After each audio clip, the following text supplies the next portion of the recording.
physical activity. So what I was saying was the 4 pillars of wellness, which I'm going to touch base today, is food, nutrition, physical activity, sleep, and lastly, very vast topic, mind, body, soul, meditation, breath, and everything else. So when you talk about food, food is very, very important.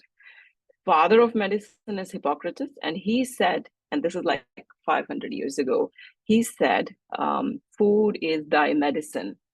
Food is basically acting like a medicine.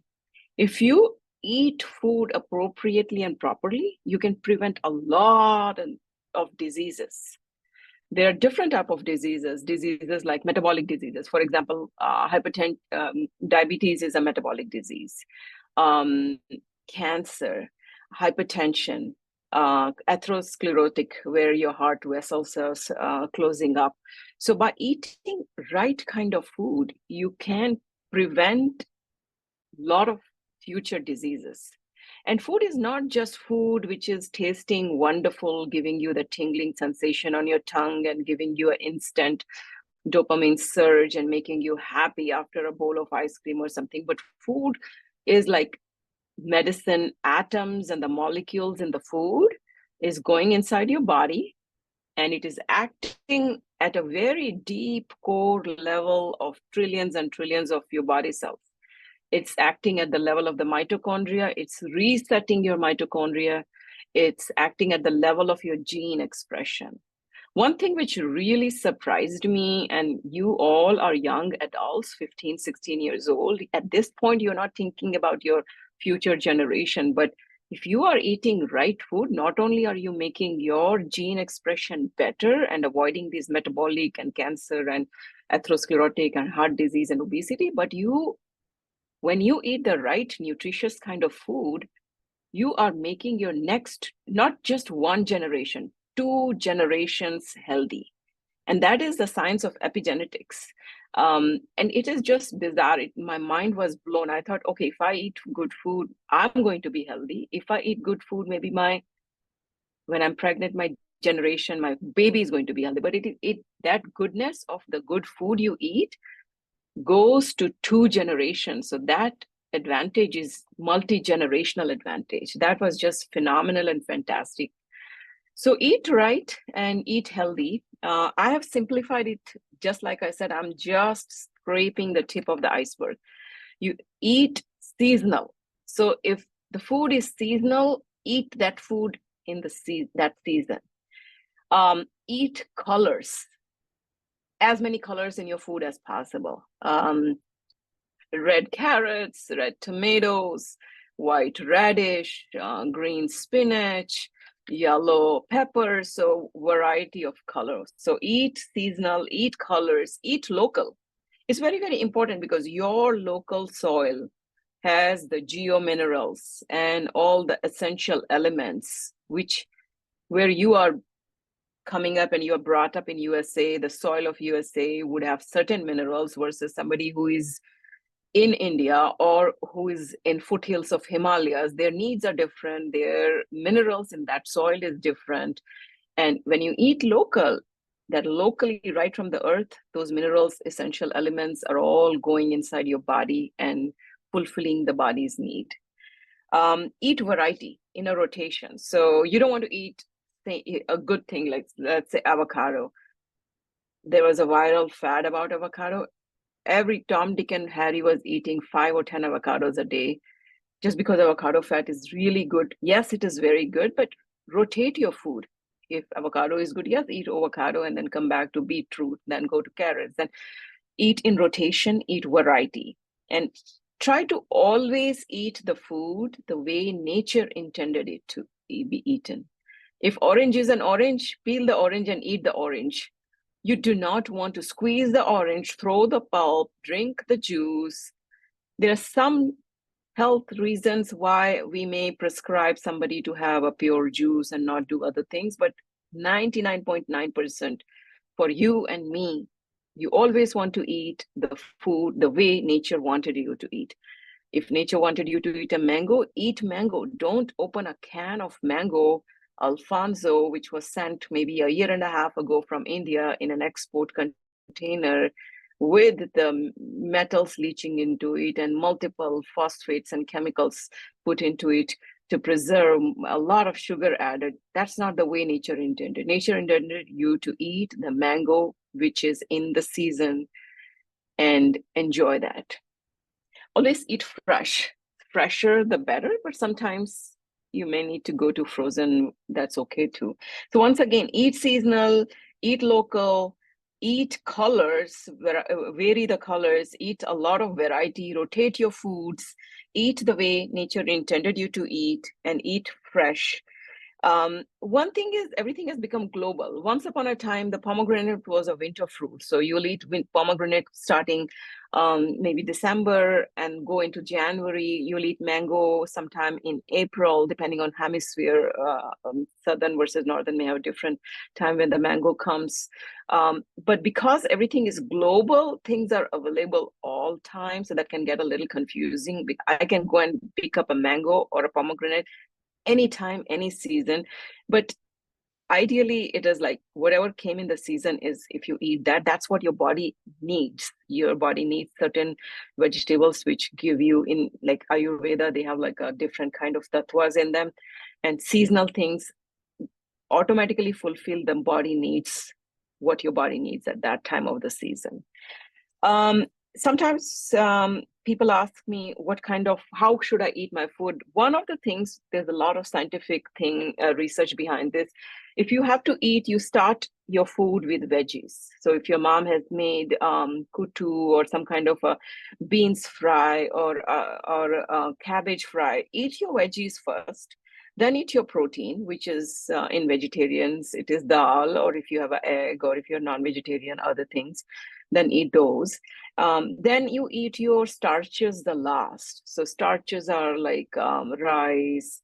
It's a little bit different than how our ancestors did it. But lately, if you're a diabetic or if you want your body to absorb maximally, sorry, I'm getting a lot of pages, maximally the best benefits, then you should ideally eat veggies first, protein and fat next, starches last.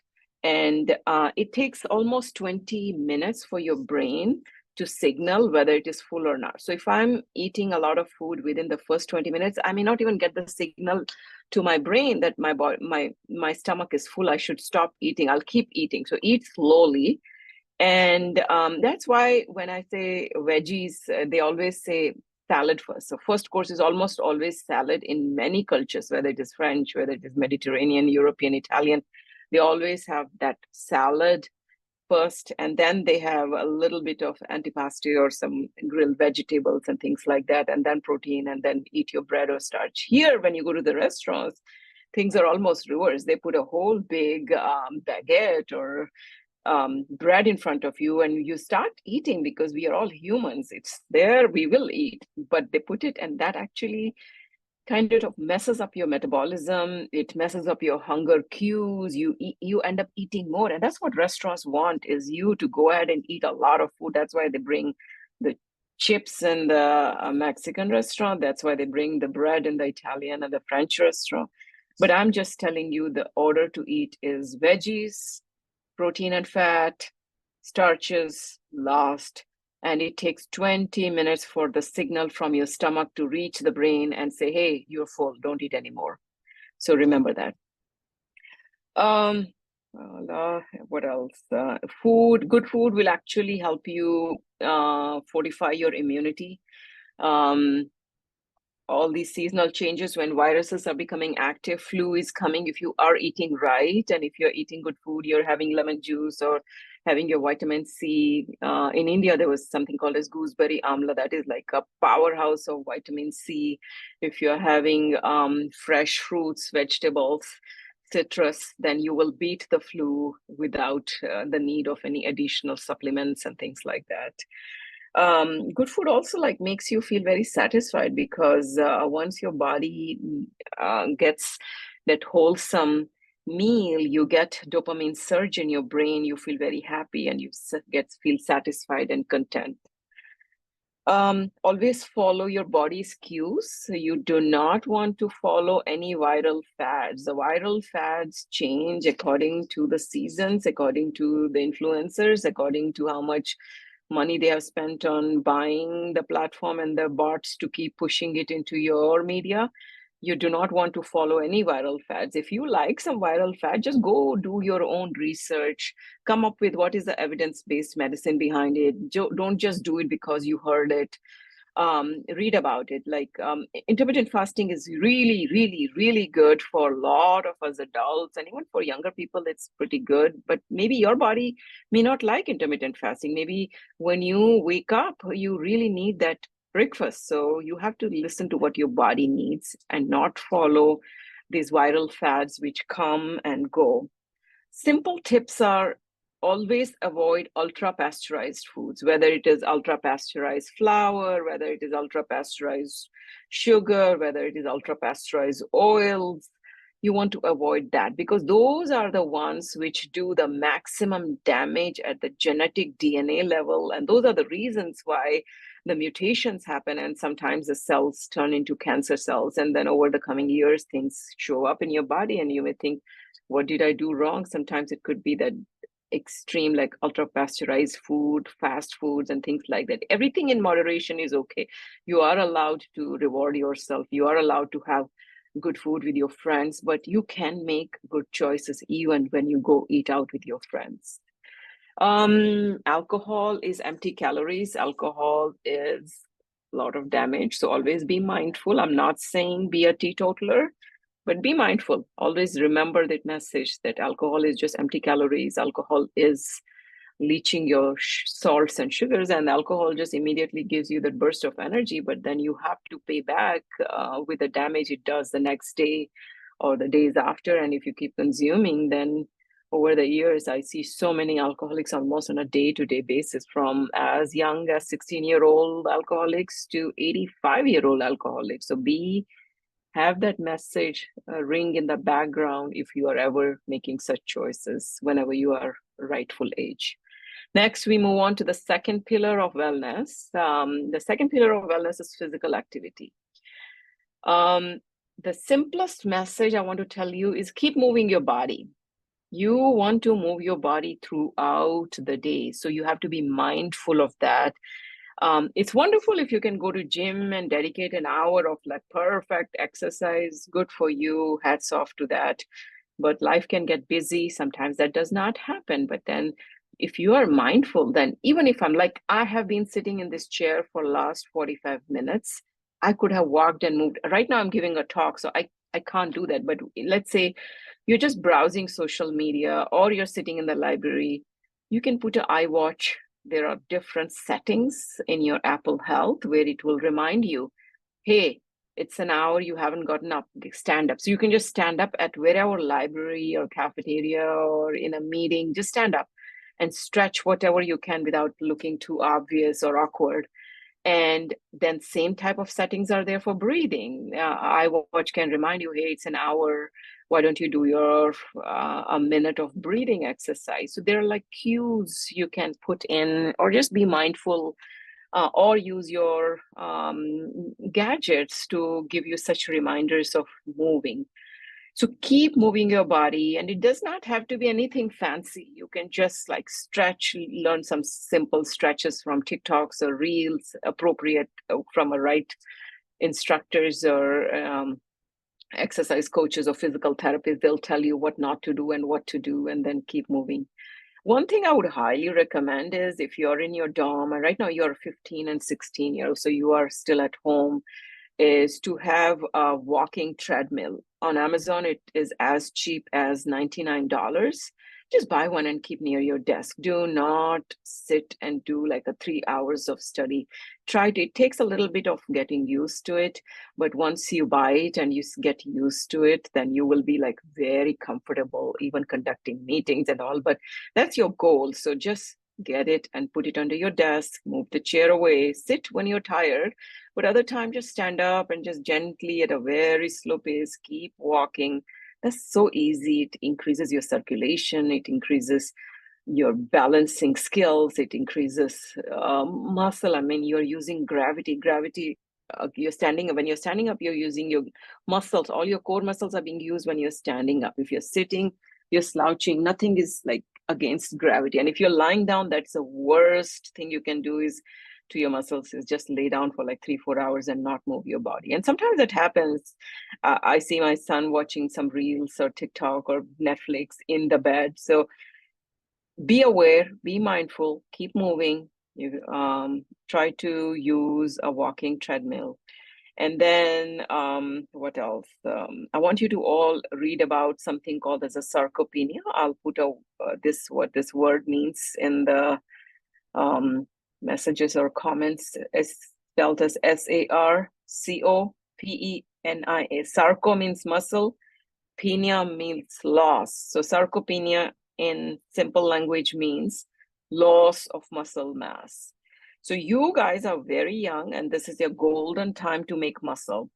After the age 30, you start losing 1% of your muscle mass every decade. So your parents have already lost a lot of muscle mass, and sadly, a lot of that muscle mass replacement is adipose tissue or fat. And it takes a lot more Herculean effort to get the muscle back at our ages, in our 40s and 50s, versus where you are. You are actually in the building. So your bones and your muscles, you can build a lot of, it's like a bank. So if you work on it, you can build it. So when you are my age, you'll be at a much better position than I am today. And actually, when I formatted this talk, my whole essence was I'm going to make this talk as if I'm going to go back in time capsule and give what advice would I like to give my 18-year-old self. That was my thinking, because topic is so vast. I was like, what would few condensed knowledge capsules I'll give to my 18-year-old self?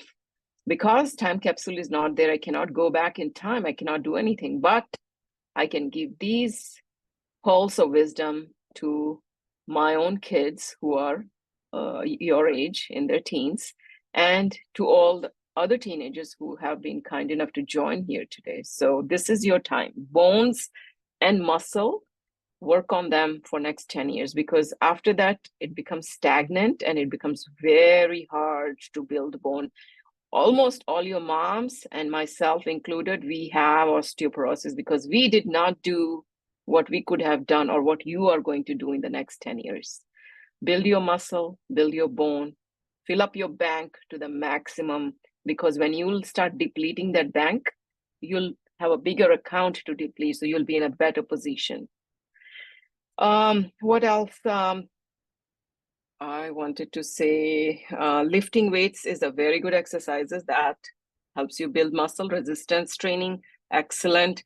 Cardiovascular or aerobics is more so for heart and heart rate. So you should do all your research, and it's okay to hire a trainer, because this is the age, if you think your BMI is a little bit on the heavier side, do not be disheartened. Just hire a trainer, get 5-6 classes. Yes, they're very expensive, but if I have to spend money on something which is going to give me a life skill for the next 40 years, I'm going to learn the right message, I'll spend that money any day. Then I'll cut short one vacation or a few lunches or dinners in expensive restaurants. So if you have to hire a trainer to learn the right way to do things, go ahead and hire them and learn the right way. Another thing is, my younger age, yoga was part of my curriculum. In my school, there was a class called yoga class, just like a PT class. But at that time, as lack of knowledge or whatever, lack of awareness, yoga to me was just yoga. It was like nothing big deal. But today, at my age where I am, I regret that I had so much opportunities to learn that skill and I did not. And I'm doing that learning now at my age. So for you, what I want to tell you is, do not ever disrespect yoga. Yoga science is beyond my compliments. I mean, I'm just blown away how much information and knowledge and science was behind yoga, put in maybe like 600, 700, 800 years ago. And yoga has that scientific physiology, anatomy, and all the things behind it. And what else? Yoga is so cheap. I mean, if I have to do all the exercises which the trainer asks, I need my dumbbells, I need my bands, I need my heart monitor. Yoga doesn't need anything. You do the right yoga, you learn the right way.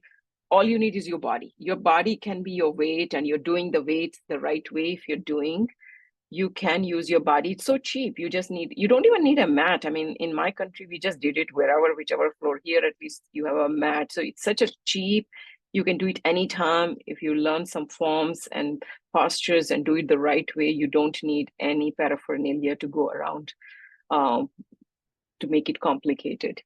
And it comes with the beautiful breathing and pranayama. And that's just such a vast topic that I don't even want to touch that today.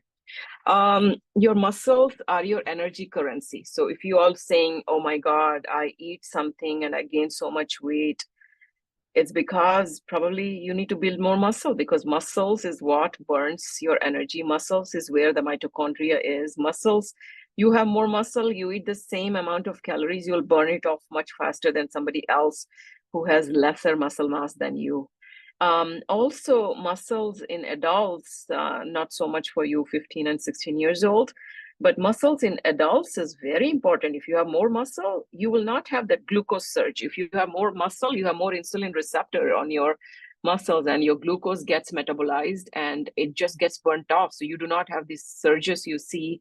If you're wearing a glucose monitor, you can see you eat something, you may be complaining, oh my God, I just ate a little bit and then my blood sugar went into 250. That's because you need to convert that adipose fat tissue into muscle, because muscle is where all the insulin receptors are. So more insulin receptors, more glucose metabolism, less ups and downs and less damage the diabetes is going to do for you in the long run.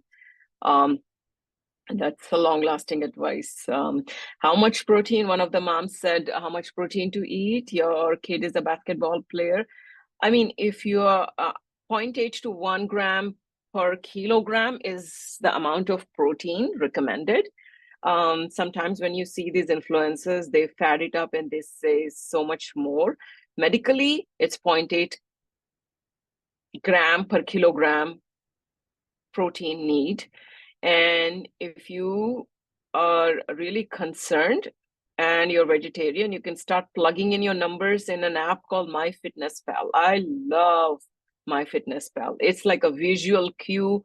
How heavy are you? What's your BMI? How much fat? If I ate 2 gulab jamuns, did I eat 1,000 calories yesterday? Did I burn those 1,000 calories? So it's like for myself, it's like a personal reminder. It cues me in to correct. If I did a mistake, life is not going to stop. Today is a new day and I start again fresh. So MyFitnessPal has unpaid app where you can put all the food you're eating and it will tell you ate 1 cup of tur dal, how much protein did you get? You ate 2 tablespoons of chia seeds, how much protein or how much fiber did you get? And there's a paid version. It's not expensive at all. If you really, once again, what I'm saying is whenever there is some expense, always look at ROI. Like I said, $99 for a desk treadmill, worth it. It's going to burn calories. Go ahead and spend on that rather than eating an expensive dinner in some big restaurant. Same thing for some MyFitnessPal. If you think the macro, micro is going to help your kid get better protein, better fiber intake, lesser fat intake, if they're logging in their Cheetos and Cheerios and chips and everything, and that is giving them a visual ಕುತ್ಕೊಂಡು cue. ಕೆಲಸ ಮಾಡೋರ್ಗೆ ನಿನ್ಗೆ mostly calls ಅಲ್ಲ. Can everybody mute themselves? Thank you. Then it's worth the money paid for that app. I would highly recommend it.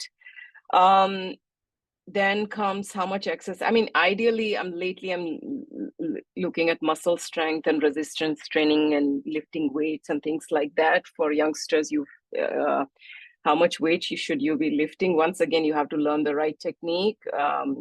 But what I'm learning for myself is you should be able to lift your own weight, and that's a lot, and it will take a lot of time and many months for me to get there. But that's what I mean. If you want to be healthy, you should be able to lift your own body weight in kilograms. Again, I think I've spoken most of the things. Once again, just be mindful on a day-to-day basis. Use your apps, use your Apple Watch, have reminders, stand up, breathe, stretch, and build in like a little bit of walks here and there. One very, very important thing, and India, all our parents, grandparents will say they used to do this.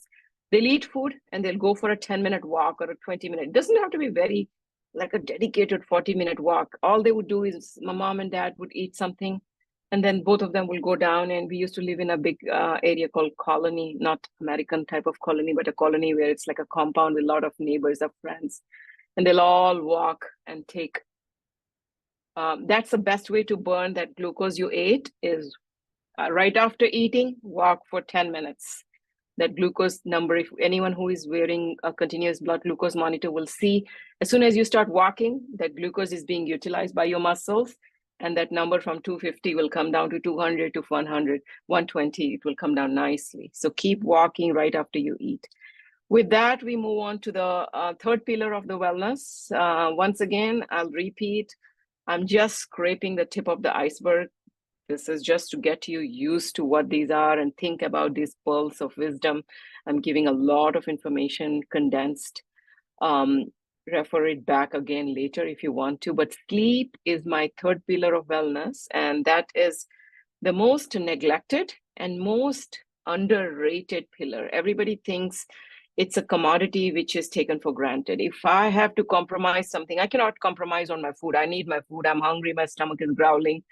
I may get some physical activity, but that also we neglect. Sleep is another one. If I'm running short on time, what do? I sleep less, because there's no other way I can make up. I cannot make 24 hours day into 36 hours day, but I can sleep less and compromise or make up for the meeting next day or the exam. I enjoyed the whole month, and now the ACT and SATs are coming around and I have to prepare. So what's the one thing I'll do is I'll compromise on my number of hours of sleep. I want you to remember my words.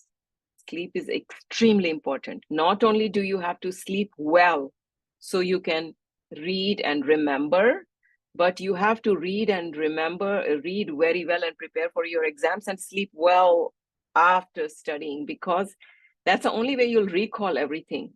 If you're running short on sleep, you go into a mode called brain fog, where you're like, oh my God, I studied so much and why am I not able to remember this? Please tell me, has this ever happened to you where you're like, I studied it so well, now I just cannot recollect, I cannot answer this question. And that is the moment of brain fog. And that usually happens if you're running low on your sleep, if you didn't sleep well before studying, and if you didn't sleep well after studying. You need to have that time for sleep, for your brain to process what you learned. You think your sleep is inactive time.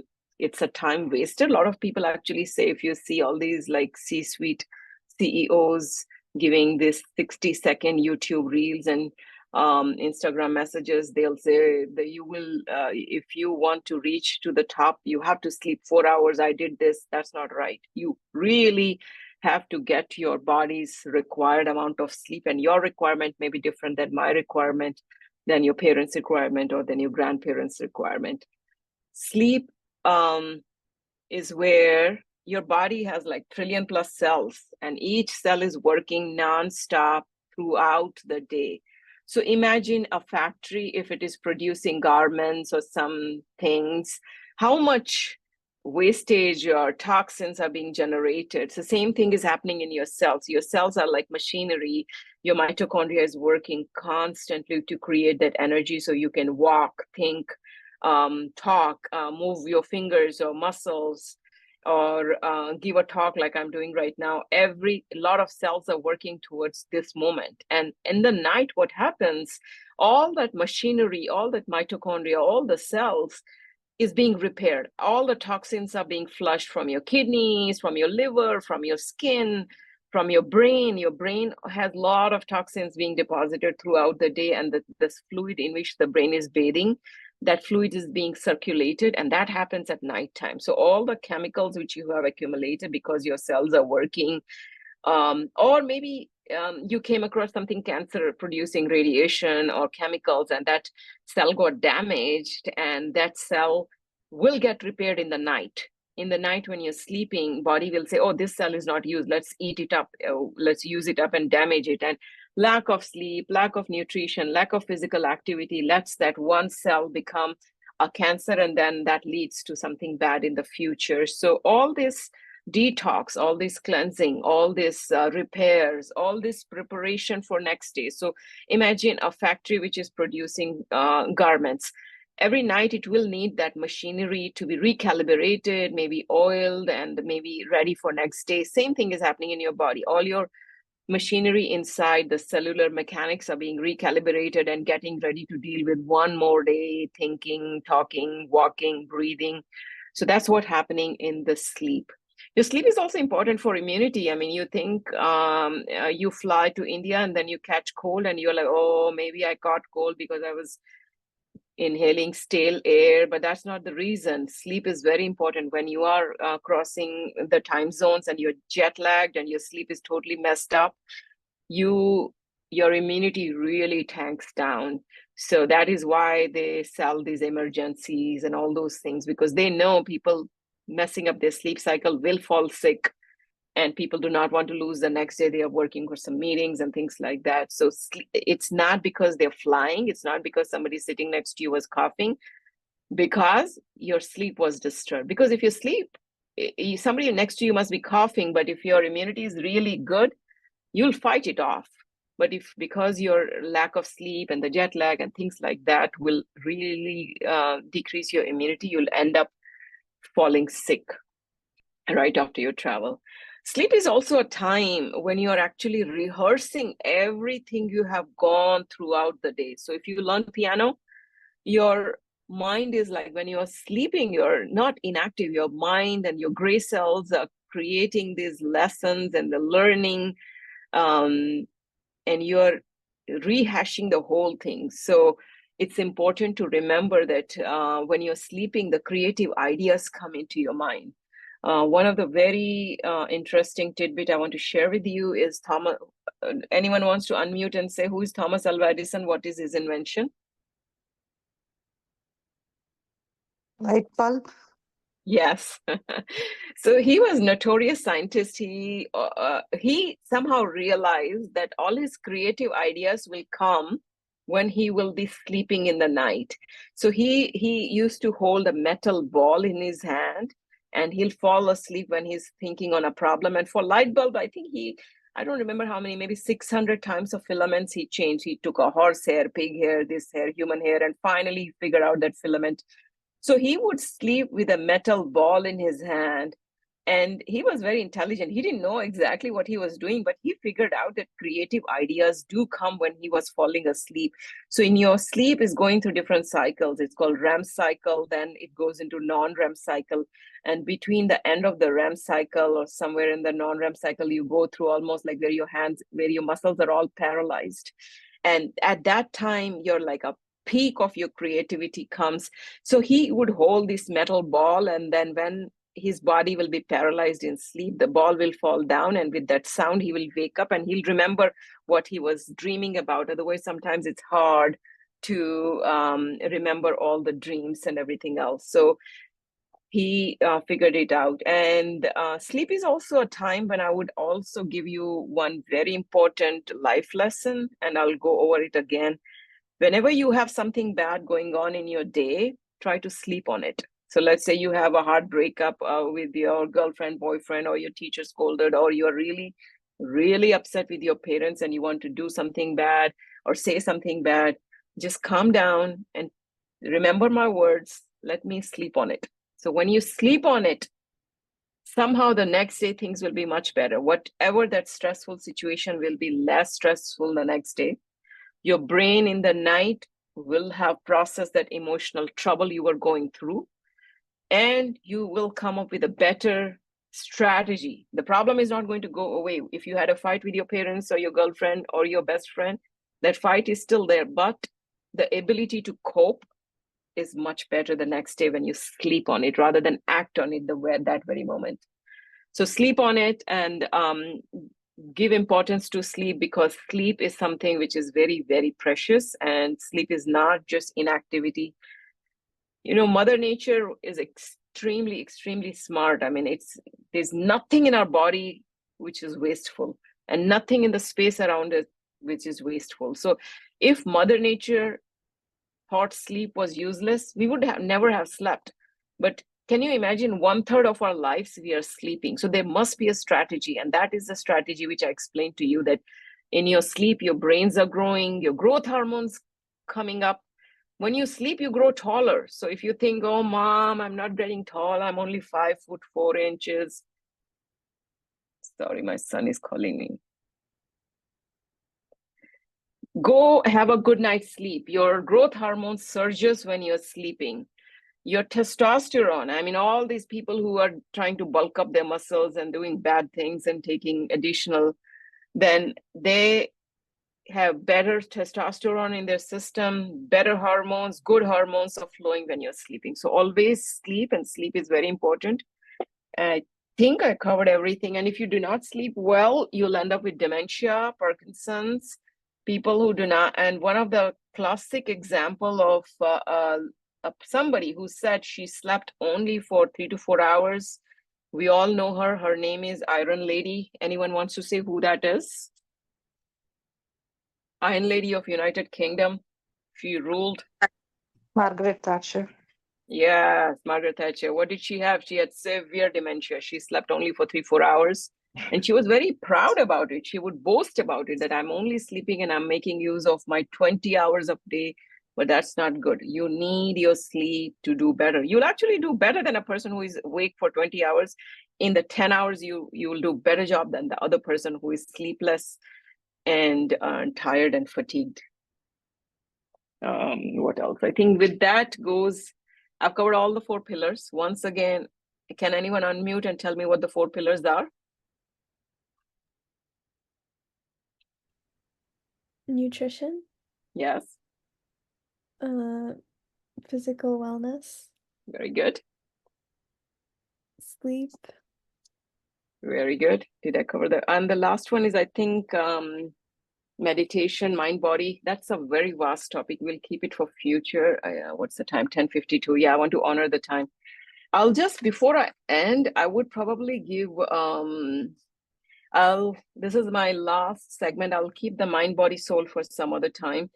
Before I end, I'll give very few practical tips. And these are the tips which I give to my kids on a repeated basis. We have a family group, we have a family WhatsApp and a family iMessaging. And in that, pretty much almost on a day-to-day basis, I try to keep giving them some tips, because if I start giving a sermon, they'll fall asleep and they'll shut me out. But if I give them like a little micro dose here and a micro dose there and a little story here and a little story there, it really sticks into their minds. And like I said at the beginning of my talk, you're all young adults. You're all growing till the age 25. Your forebrain is the frontal part of your brain. That brain is not developed till you're 24.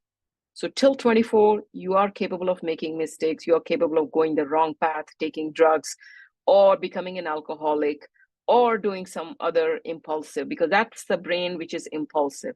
So when somebody older is talking, they are less impulsive. They are much more, they'll think the consequences, which you may not have. And that's not your fault. It's just the age, anatomy, and physiology. So that is because your forebrain is not fully developed till the age 24. You may be an adult, you may be allowed to drink, you may be allowed to hold job and pay taxes, but still you are a growing adult till age 25. Remember that. So when like I said in my family chat, I keep giving these micro doses of advices. So it sticks somewhere. They may not think much of it today. They may not think much of it 6 months from now, but somewhere when they will face that consequence or that situation, or let's say the boyfriend breaks up or the best friend hurts and does something really bad to you, and you're going through some coping skills, that at that time you'll remember some story which was shared or some advice which was given to you by your parents. So do listen to that generational wealth of knowledge which is coming from your parents. I have two kids. Both of them are in college. My daughter is at UPenn doing dental school. My son is at WashU. He's doing computers and economics. And again, sometimes I give them an advice, just like a statement. Sometimes I tell a story around it. The fact about story is a story sticks in your brain. And we all grew up with Panchatantra, or in your case, maybe it's Aesop's fables or some other things. Stories stick in your brain. So the morals and ethics given in the form of story, really, you'll recall it much better. So my 5 advices is enjoy the journey. Do not wait for the destination. So you are all growing. You're all going through high school. High school is hard. College is harder. Jobs are harder. Having marriage is harder. Then having kids is harder. Every change can be a little bit hard and anxiety provoking, but you have to enjoy the journey. Do not focus on the destination and get all riled up and stressed. And 1/3 of the community around you, me, are going through mental health issues. So don't think you are the only one who is having some anxiety issues or things like that. So just enjoy the journey, enjoy the high school. Failures will come, successes will come, life will go on. Nothing is worth doing something bad. So enjoy the journey, do not focus and close up your vision on destination. Next one is respond, not react, which means, let's say your mom and dad said something, you're really upset with them. You respond, do not react. React is like right away, you're blabbering back, you're giving them back, verbally answering them back. Respond is where you're like acknowledge what they said, you acknowledge your emotion that you're really upset, and then you're going to sit and think about it, and then you are going to say what you have to say. But like I said, sleep on it and then come back and openly talk about it. That is called respond, not react. Have a growth mindset. Growth mindset means do not think I'm not that intelligent, I don't have that skill, so I cannot be that. You can be anything you want to be. You just have to believe and put the hard work and keep working towards that goal, and you will be there. Fixed mindset is where, oh, I did not do this, I cannot do that, I am this, I cannot be that. You can be anything you want to be. Life is full of surprises. Just have that positive outlook and a growth mindset. There's something called as a spotlight effect. You probably have seen all these desi TikToks and what is it, Hassan Minhaj stand-up comic show, Log Kya Kahenge. All of us have that. I have that, you have that, your mom has that, your grandparents have that. And that is just a human psyche. Log kya kahenge? But remember, there's a spotlight effect, which means you think log kya kahenge, but logon ki, they have their own hundreds and thousands of problems. They are not in the least worried about what you are looking or what you're going through. So you just have to worry about yourself. You have to focus on yourself. Log kya kahenge is the least of your concern. And remember and read about spotlight effect. It's all in your mind. Do the right thing. If you do the right thing and the morally, ethically, you are happy with yourself, that's the only thing you're aiming for. And lastly, something from Buddhism, and also a lot of other cultures may have it, it's called serenity prayer.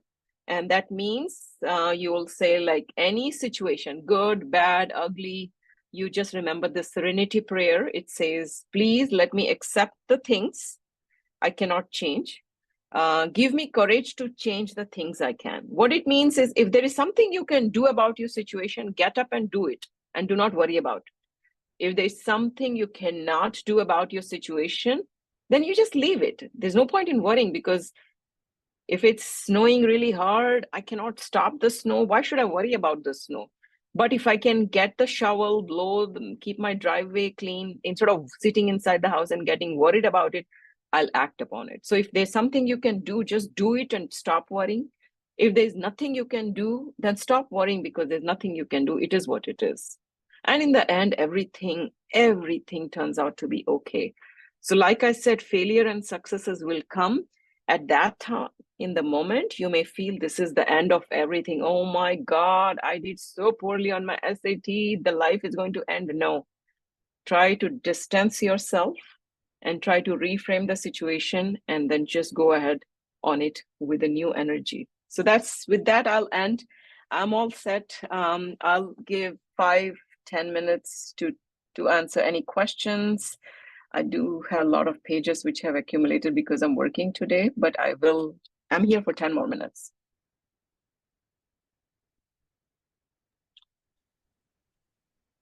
I had a question about the nutrition. So something like I struggle with is, like I always crave junk food or something. So how do I either like balance it in my diet or shift away from that?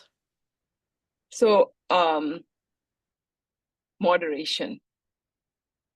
What happens is junk food is giving you instant dopamine surge, which means it is hitting the right part of the brain at the right time, giving you that good feeling, and you immediately feel good.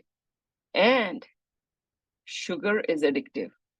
If you go and Google, sugar is as addictive as cocaine, and cocaine is the most addictive drug. So people don't realize it. Sugar is addictive. I feel good eating sugar, and I still struggle with my ups and downs every day. Every day I have to self-talk myself out of it, and then you reward yourself. You do all the good things and you're like, okay, now I deserve a reward, and eat in moderation and reward yourself. So do not do completely shunning, because then you'll come back with vengeance. So balance it out. Sometimes if your mind self-talk is telling you, oh my God, that's a third bag of Doritos, that itself is, you're better than eating 5 bags of Doritos in the past. Now your mind is telling you it's wrong, and then you're going to a better and better, and you have to self-talk, read the right things, listen to the right motivating people, and reward yourself when you need to.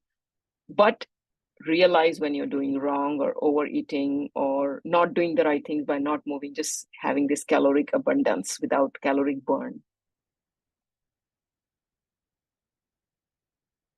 I have a question. So I'm 13 and I wanted to know the average hours of how much sleep I need to get each night. Okay, very good question. Who is this? Introduce yourself and where are you from? I'm Pratishtha from Frisco, Texas. Excellent question.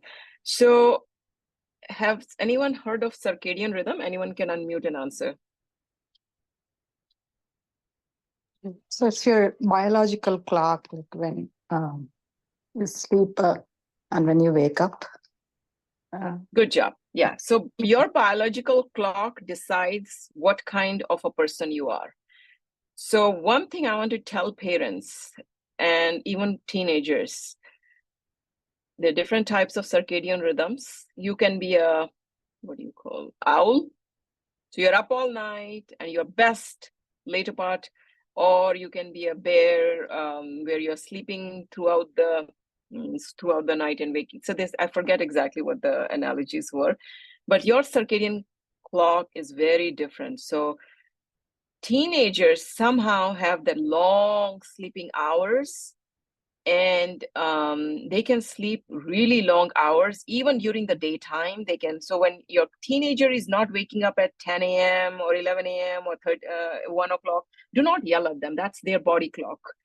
That there is an evolutionary science behind it. The reason is we were all hunters and gatherers. So when we were all hunters and gatherers living in a forest, the adults, so we are the adults, so we would go to the forest during the day and we'll hunt animals and we'll bring it back to home, and we'll be very tired as adults, so we will sleep. But then our teenage youngsters would be up all night watching us. So they used to protect the adults who went and worked all day. When the adults were sleeping, the youngsters were watching the village or wherever the commune you were there, they were watching the adults. So that's why genetically teenagers have a little bit different sleep rhythm than adults. So that is the evolutionary science behind it. Is youngsters were watching the adults who were sleeping, so adults can wake up in the morning rested and they can go bring food back home. So that was the hunters and gatherers science behind it. So teenagers have a different, longer cycle, and they are more like night owls. So they can go to sleep late and they can sleep much longer during the day. So if there is no activities, there is nothing, parents, please let the teenagers sleep, even if they're sleeping till 11, 12, 1. And about the number of hours, I think 8 hours is a very good time frame. And maybe throughout the week you were studying and you were doing 7 hours, but on the weekend you do not have any early morning running around basketballs and this and that, then you should sleep longer on the weekends. Okay, thank you.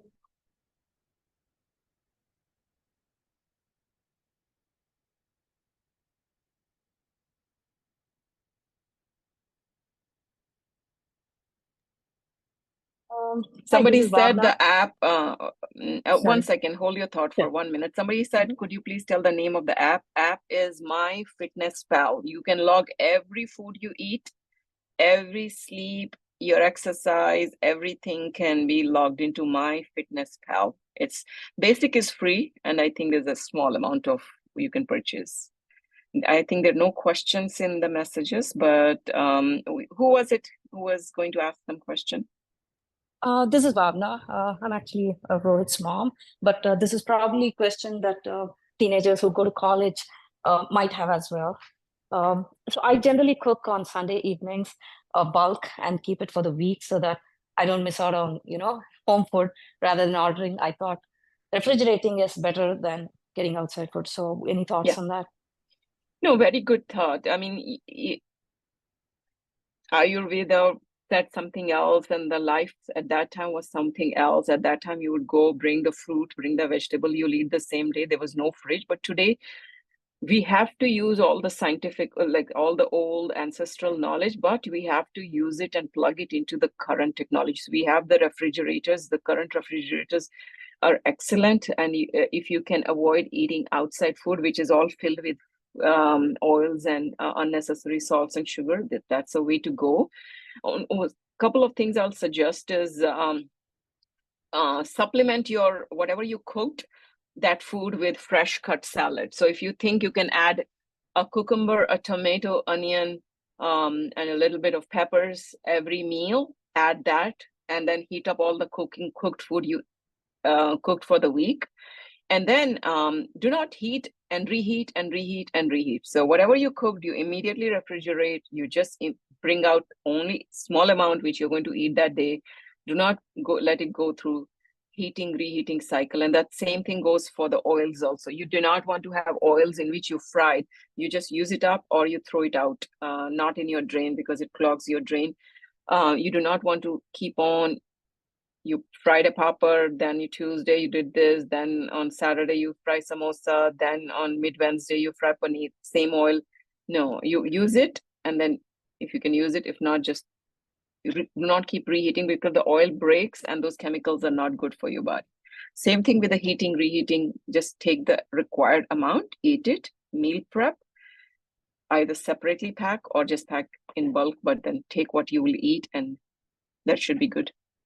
Perfect. Supplement it Thank with you. yogurt, supplemented freshness will come from maybe eat a fresh fruit afterwards, maybe eat fresh salad that day, and a little bit of yogurt. So that will all have supplement other enzymes, vitamin B, minerals, and things like that. Excellent. Yeah, you are my favorite doctor from now on. Thank you for that. If no one has any more questions, I would like to hang up. Absolutely, Dr. Revati. Just have to do the vote of thanks. So if you don't mind, just 30 seconds more for the 1 hour that you have given us, more than 1 hour in your busy schedule. So for everybody who has joined this morning, we are thanking you for your presence, and on behalf of Shivalli Kutumba Yuva Vedike, we are thanking you, Dr. Revati, for your time. Dr. Rewati has been my personal friend for so many years, but she's truly committed to wellness of people around her. And I've seen the way she drives, wellness. It's not weight loss program. She carefully calls it wellness, and I've seen that the effect she has on people and how she motivates everybody to lead a healthy lifestyle. And I'm a really big fan of hers, as Bhavana said just now. And one more thing, she makes time every now and then to drop a text, not just health tips. She'll drop a text to let people know that she's thinking of her. So um, a doctor with a golden heart is all I can say. And thank you so much. I look forward to your continued support to Shivalli Kutumba. You will come back and connect with our youth. And all of you guys will agree. She has engaged with us. She has engaged with the youth. So thank you so much, Rewati. Thank you, Vallabha. My pleasure. On that note of connection, longevity is all about your social relations, and especially the teens who are attending today. Be mindful of who are the people around you, because there's a lot of depression and mental health, or maybe you are going through something. So just connect with people and you'll just bounce back. You'll feel good. Drop a text, and your social connections is all your legacy. That's all the things you'll carry on forward, not the materials, not the money, not the social media time wasted. It's your friends. So given a choice, talk to a friend instead of just messaging, and make connections. Your stress will decrease. Thank you so much. Thank you. Thank you, everyone. Thank you. Thank you, Thank you. Dr. Preeti. Yeah, Thanks very much. wanted Thank to you. thank Ananya, Aditi, and Anagha for being part of this. Okay, thank you. Ananya, Great job, guys. yeah, great job. Great job of taking this end to end for the Kutumba. Thank you. You.